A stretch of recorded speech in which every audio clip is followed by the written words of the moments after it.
मैं कौन हूं? मैं आपको अपना परिचय दूं? महाराज मेरा नाम है कलयुग। ये तो मेरा युग है। सतयुग गया, त्रेता आया, त्रेता गया, द्वापद आया, द्वापद गया, कलयुग आ गया। मेरा युग है, मैं तो रहूंगा, कहां जाऊं?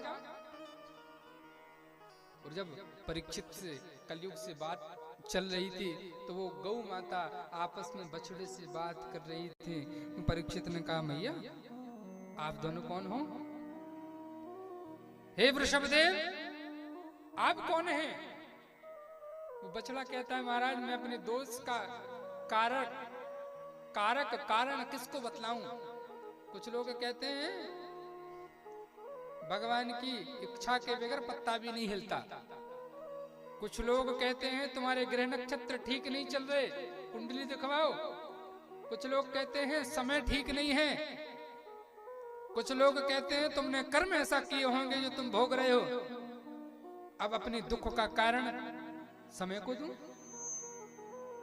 काल को दूं, प्रारब्ध को दूं,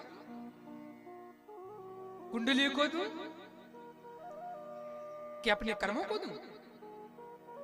मैं किसी को दोष नहीं दे सकता। परीक्षित कहने लगे, मैं समझ गया कि आप साक्षात धर्म हैं, क्योंकि धर्म जो बछड़ा है ना, वो धर्म का स्वरूप माना गया है। और धर्म किसी को दोष नहीं देता। हे धरणी, हे देवी, ये धर्म और धरणी के बीच में धूर्त तू कलयुग तू कैसे आ गया? तो कहना, महाराज मेरा योग है इसलिए मैं आ गया। जा इसी वक्त तू मेरी सीमा से निकल जा। कलयुग कहता है, महाराज कहां जाऊं? जहां भी जाऊं सारी प्रॉपर्टी, सारा राज्य तो आपका ही है। आप ही बता दो महाराज कहां चला जाऊं? 4 स्थान दे दिए परीक्षित ने, जाओ जाकर के यहां रहो। कि द्यूतम पानम स्त्रिया सूना यत्र धर्म चतुर्दशा। जहां जुआ खेलता हो वहां जाकर के तुम अपना अड्डा बना लो।